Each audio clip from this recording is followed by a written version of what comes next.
संजय मेहता जी जिस तरह से सातिर खिलाड़ी है ना, अपने आप को समझते कि हम बड़का सातिर हैं। संजय मेहता को आज ना तो कल पार्टी निकाल देती है, लेकिन 5 और लोग हैं, यूं कहें 2-4 और लोग हैं जो छकाएंगे, मतलब छौपला रहे हैं प्यासे वाले दौर से गुजर करके।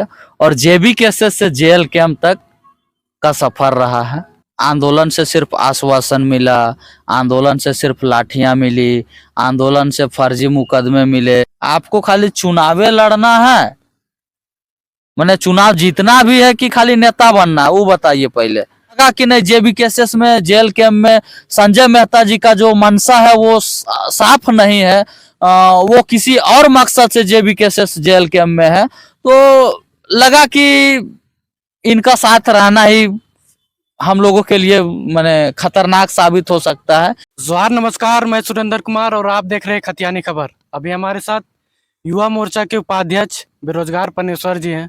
आइए इनसे ही बात करते हैं, बहुत दिनों के बाद मिले। दादा सबसे पहले जोहार। जोहार। बहुत दिन बाद मिले और आप जेबी केसेस में रामगढ़ जिला से आते हैं और काफी ज्यादा एक्टिविटी शुरू से है। क्या जरूरत पड़ी, जेबी केसेस से जेल कैंप तक का सफर कैसा रहा?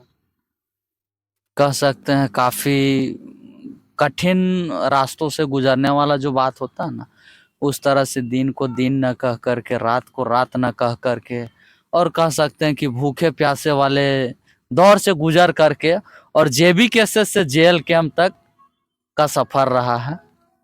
क्या जरूरत पड़ गई? आप लोग तो पहले बोलते थे माटी माटी बोल के आप लोग पार्टी में आ गए। आज भी हम लोग माटी माटी ही कर रहे हैं, हालांकि माध्यम पार्टी हो गया है, इस चीज को नकार नहीं सकते हैं। आज भी हम माटी का बात कर रहे हैं, आज भी माटी माटी कर रहे हैं, माध्यम एक पार्टी हो गया। तो क्या लग रहा था संगठन में अगर आंदोलन कर रहे थे तो क्या लगता था संगठन से पॉसिबल नहीं था जो आप लोग चाह रहे थे? देखिए, इतनों वर्षों से आंदोलन होता आया था, तरह तरह का आंदोलन, तो कहीं ना कहीं आंदोलन से सिर्फ आश्वासन मिला, आंदोलन से सिर्फ लाठियां मिली, आंदोलन से फर्जी मुकदमे मिले, आंदोलन से अनेकों तरह का कह सकते हैं कि परेशानियां मिली। तो कहीं ना कहीं हम लोगों को धीरे धीरे आभास होने लगा कि आंदोलन के माध्यम से हम अपनी बातों को रख रहे हैं और सरकार हमारी बातों को नज़रअंदाज कर रही है। तो कहीं ना कहीं हम लोगों को लगा कि नहीं, समय रहते हम लोगों को कुछ बेहतर निर्णय लेने की जरूरत है। समय का जो मांग है, समय के साथ चलना ही होगा। तब लगा कि नहीं, हम लोगों ने काफ़ी आंदोलन के माध्यम से अपनी बातों को रखा, लेकिन सरकार किसी भी तरह का कोई संज्ञान नहीं ले रही है।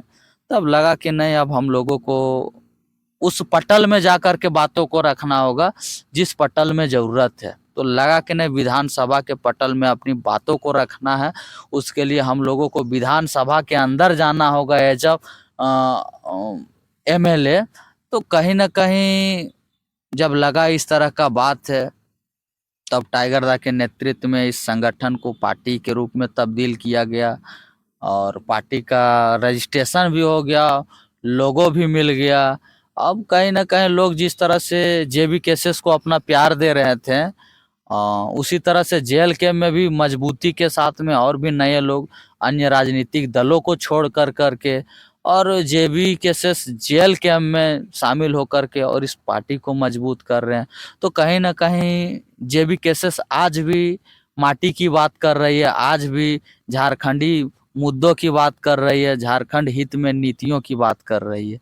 अच्छा, अभी कुछ ही दिन पूर्व लोकसभा का चुनाव था, अच्छा परिणाम रहा, सभी जगह अच्छा परफॉर्मेंस हुआ, इस पर क्या कहेंगे?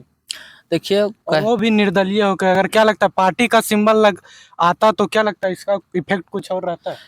बिल्कुल इफेक्ट कुछ और रहता और इससे काफी बेहतर परिणाम रहता, चूंकि लोग कंफ्यूजन थे। लोग, बहुत सारे लोग हमने देखा कि हमारा जो बूथ है कैथा का 86-85, तो कहीं ना कहीं वहां पर लोग तलाश रहे थे गैस सिलेंडर किधर है। क्योंकि लोगों को मालूम था कि टाइगर जयराम महतो जी का चुनाव चिन्ह गैस सिलेंडर छाप है, तो लगा उन लोगों को कि यहाँ पर भी गैस सिलेंडर छाप होगा। उसी तरह बहुत सारे लोगों को लगा कि वहां पर हेलमेट होगा, यहाँ गैस सिलेंडर होगा, वहाँ कैंची होगा। तो इस चीज में कंफ्यूजन था। बाकी जेबी केसेस से काफी लोग प्रभावित हैं और इस विचारधारा से काफी लोग शुरुआत से ही जुड़े हुए हैं। तो कहीं ना कहीं अभी वर्तमान में जेल के हमको उतना परेशानियों का सामना नहीं करना होगा जितना लोकसभा में किया। अभी आपके सुप्रीमो जो हैं गिरिडीह लोकसभा से उम्मीदवार थे और उसको लगभग 10 नॉमिनेशन के बाद 10 से 12 दिन का अंडरग्राउंड होना पड़ा था। क्या लगता था इसका इफेक्ट कुछ दिखा? अगर 10 दिन वो फील्ड में रहते तो वोट कुछ और तब्दील हो सकता था, जीत भी सकते, संभावना बन सकती थी। संभावना एकदम, देखिए कल्पना यही किया जा रहा था कि नहीं टाइगर जयराम माथुर जी निकल जाएंगे, लेकिन जब परिणाम सामने आया तो लगा कि गलतियां कहाँ हुई। तो गलतियां मुख्य रूप से देखा गया कि नहीं, ये 10 दिनों का जो समय था वो हमारे लिए काफी नुकसानदायक रहा। जो 10 दिन उनको अंडरग्राउंड होना पड़ा, अगर वो 10 दिन का समय उनके पास रह जाता तो वे कहीं ना कहीं काफी लोगों से जुड़ पाते हैं और उसका परिणाम कुछ आज बेहतर होता। अब ये तो हो गया इतनी सारी बातें, अब आते हैं विधानसभा में। आप रामगढ़ विधानसभा से आते हैं, आपने कौन विधानसभा से पर्चा भरा है? हमने रामगढ़ विधानसभा से भरा है। कितने लगभग यहाँ से 28 से 30 चुने सूची प्रत्याशी में, उसमें आप अपने आप को कहाँ देख रहे हैं? देखिए हम बस इतना देख पा रहे हैं कि हम हैं, क्योंकि देखिए सभी लोग जितने भी दावेदार हैं, जितने भी पर्चा भरा है, सबों को लगता है कि उनके अनुसार, सब अपना अपना समीकरण के अनुसार सबको लग रहा है कि मैं 1 नंबर में हूँ, मैं 1 नंबर में हूँ, मैं 1 नंबर में हूँ, हम रेस में हैं, हम रेस में। तो वैसा बात नहीं, अगर वैसा बात है चलिए आप रेस में हैं, आप 1 नंबर में हैं, लेकिन हाँ कहा जाए तो कोई किसी से यहाँ कम नहीं है। बाकी केंद्रीय नेतृत्व जिस पे भरोसा करेगी, जिनको प्रतिनिधित्व का मौका देगी। बाकी हमने पर्चा भरा है और अपने स्टैंड को लेकर के हम मजबूती के साथ में हैं।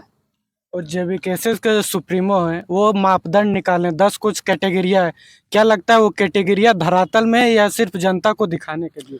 देखिए नहीं, जो प्रोटेम प्रभारी उस चीज को फॉलो कर रही है और उसी माने प्रक्रिया के माध्यम से चयनित भी कर रही है। तो कहीं ना कहीं मुझे लगता है कि वो जो क्राइटेरिया था, वो क्राइटेरिया को फुलफिल करना या फिर उसमें जिनको भी अव्वल देखा जाएगा उन पे ये किया जाएगा।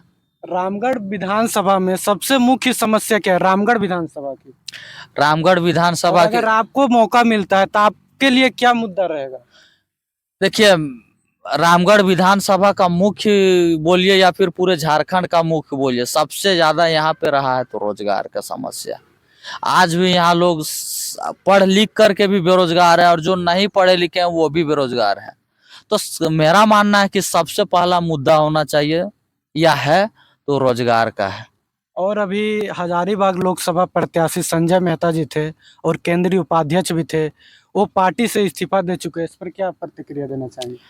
देखिए उनके विषय में हम कुछ नहीं बोलना चाहेंगे, क्योंकि ऐसा बात नहीं है हमको, मैंने है ऐसा है कि समझे में नहीं तो आदमी के विषय में बोले तो बोले का। क्योंकि लोकसभा से पहले टोटली लग रहा था कि वो है अलग लेवल का आदमी। क्योंकि हम जब मांडू विधानसभा का प्रभारी थे लोकसभा चुनाव का, तो एक भी बार वो आदमी हमको फोन करके न पूछा, न दिशा निर्देश दिया, न किसी तरह का गाइडलाइन जारी किया कि क्या करना है नहीं करना है। तो उस चीज को हमने देखा तो संजय मेहता जी से हम बोले भी कि सुनिए ना नेताजी, आपको खाली चुनावे लड़ना है, मैंने चुनाव जीतना भी है कि खाली नेता बनना है वो बताइए पहले। तो जवाब दे नहीं, मैंने कह सकते कि दाएं बाएं करके जवाब दिए। तभी हमको लगा उसके बाद जिस तरह से उसका बिहेवियर देखें संजय जी का, तो मुझे लगा कि, लेकिन फिर भी कह सकते कि कॉन्फिडेंस था थोड़ा बहुत, चूंकि जेबी केसेस के प्रति समर्पित थे तो उस टाइप से तो उंगली उठा नहीं सकते थे। लेकिन कौन जानने गया था कि इस टाइप से आदमियां निकल जाएगा। कल फिर वो प्रेस कॉन्फ्रेंस करके लॉन्च कर दिए जेबी केसेस पार्ट 2, इस पर क्या कहेंगे? इस पर यही कहेंगे कि जेबी केसेस को उनका सोच है कि जेबी केसेस को डैमेज करें। वो कहीं ना कहीं किसी अन्य राजनीतिक दल बोलिए या किसी और आदमी के इशारे में अगर इस तरह का कोई काम कर रहे हैं तो उनका जो मंसूबा है वो सक्सेस नहीं होगा। और जेबी केसेस जो 2 का आप जिक्र कर रहे हैं, उसके आने से जो जेल के हम जेबी केसेस है इसको कुछ फर्क नहीं पड़ता है। चुनाव नजदीक है और आप लोगों में जब भी केसेस में ही तनाव आ रहा है, आपसी मतभेद बैठ नहीं रहा है, किसी से छोड़ कोई के चल जा रहे हैं। देखिए संजय जी अगर गए हैं तो हम सोशल मीडिया के माध्यम से उनको धन्यवाद। क्योंकि देखिए आम जनता जो है वो लोग तो विश्वास आखिर करके वोट उतना लगभग हजारीबाग लोकसभा से 1.5 लाख आसपास, इन जनता को तो कुछ नहीं, जनता को वो तो नहीं समझ रहे वो क्यों छोड़ के गए, लेकिन जनता का इसमें आप लोग कैसे अति करेंगे? देखिए जिस तरह से जनता ने 2019 में हेमंत सोरेन को गद्दी में सरकार में लाने का काम किया तो कहीं ना कहीं लोगों को एक उम्मीद था और उस उम्मीद पर नहीं उतरा हेमंत सोरेन जी।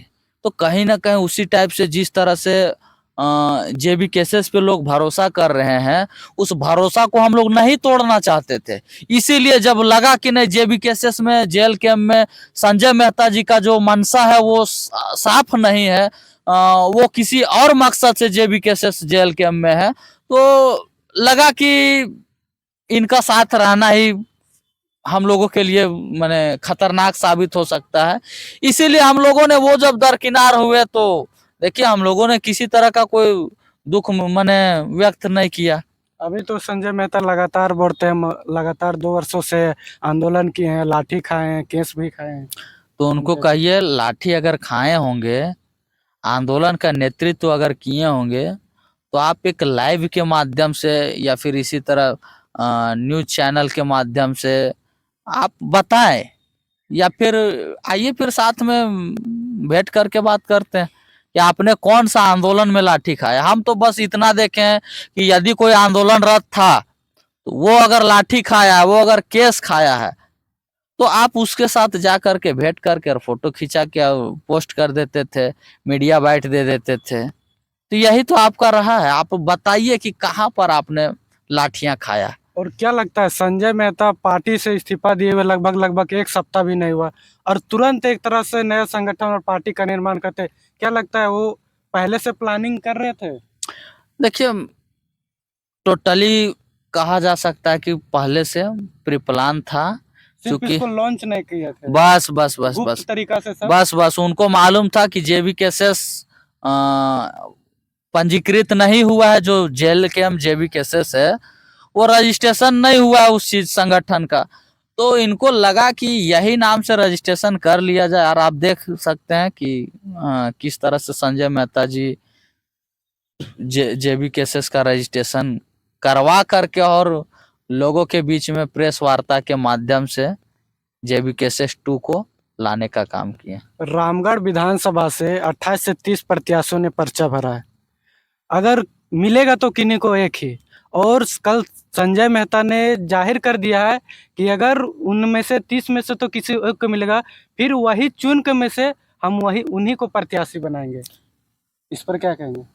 मतलब नहीं समझे। जैसे 30 प्रत्याशी आप लोग कैंडिडेट ने रामगढ़ विधानसभा से पर्चा भरा है, किसी को टिकट तो मिलेगा रामगढ़ विधानसभा से एक ही, उनमें से भी संजय मेहता किसी एक को चुनेंगे और अपने जो पार्टी बनाए उसमें टिकट देंगे। अच्छा, माने उनका कहना है कि जो 30 पर्चा भरे हैं उनमें से एक का सिलेक्शन जेल कैंप में होगा तो दूसरा नंबर में जो होगा उसको जेबी केसेस से लड़वाएंगे, वो लड़वाएंगे। अच्छा, देखिए कोई फर्क नहीं पड़ने वाला है, इससे कुछ प्रभाव तो पड़ेगा ना?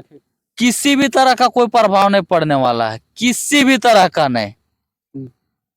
हमारे जितने भी साथी पर्चा भरा है वो अगर किन्हीं एक को भी मिल जाता है ना तो उस एक को समर्थन करने के लिए हमेशा तैयार रहेंगे, क्योंकि हमने देखा है कि यदि एक साथ में 4-5 पर्चा भरने वाले प्रत्याशी, एक साथ पर्चा भरने वाले साथी एक साथ जाते थे पर्चा भरने, और उन्होंने साथ में ये भी कहा है कि मेरे साथ और भी कोई साथी हैं लेकिन वो अभी कैमरे में नहीं आना चाह रहे। हमने अपने फेसबुक के माध्यम से हमने कहा था 4-5 और लोग हैं यूं कहें 2-4 और लोग हैं जो छकाएंगे, मतलब छौपला रहे हैं। जहां तक हमको भी जानकारी है कि 4 से 5 लोगों का और सूची तैयार हो रहा है। हो सकता है वो लोग निष्कासित होंगे पार्टी से या इस्तीफा देंगे। देखिए, संजय मेहता जी जिस तरह से शातिर खिलाड़ी है ना, अपने आप को समझते कि हम बड़का शातिर हैं। संजय मेहता को आज ना तो कल पार्टी निकाल देती है, लेकिन इनको खराब महसूस हो जाता है, इसीलिए खुद से इस्तीफा दिए। उसी तरह से अगर वैसा कोई है जो निकलना चाह रहे हैं, जो अपना स्वार्थ साध नहीं पा रहे हैं, वैसे लोग अगर निकलना चाह रहे हैं तो कहीं ना कहीं वे लोग, अगर लगेगा तो खुद से ही, लेकिन उससे भी कोई किसी तरह का कोई फर्क पड़ने वाला नहीं है, क्योंकि जेबी केसेस जेल कैंप का जो विचारधारा है उस चीज को लोग काफी हद तक समझ रहे हैं और कहीं ना कहीं उस पर पूरी तरह से निर्भर हैं, उस चीज को समझ रहे हैं, उसके साथ चल रहे हैं। और मेरा अंतिम सवाल है, जेबीकेएसएस या जेएलकेम जो समर्थक हैं उनको आप हमारे चैनल के माध्यम से क्या संदेश देना चाहेंगे? हमारा संदेश यही रहेगा कि जिस तरह से लोग यहाँ पर आ करके और अपना राजनीतिक स्वार्थ साधना चाह रहे थे और उनका स्वार्थ पूरा नहीं हो रहा, तो उनके बहकावे में ना आकर के और टाइगर जयराम दा का जो विचारधारा है, जेबी केसेस जेल कैंप का जो विचारधारा है, उस चीज को और मजबूती प्रदान करें और इस विधानसभा में जिनको भी प्रत्याशी चुना जाएगा उनका हम लोग मजबूती के साथ में समर्थन करने का काम करेंगे, उनको जीत दिलाने का काम करेंगे, क्योंकि जेबी केसेस जेल कैंप और झारखंडियों का जो मुख्य मकसद रहा है इस संगठन को मजबूत करने का, झारखंड नवनिर्माण का, झारखंडी हित में नीति निर्माण का, तो उस चीज को हम लोग को मजबूत करना है। और जब तक हम लोगों का जो मिशन है वो कंप्लीट नहीं हो जाता, हम लोगों को इसी तरह मजबूती के साथ में एकजुटता बनाए रखना है।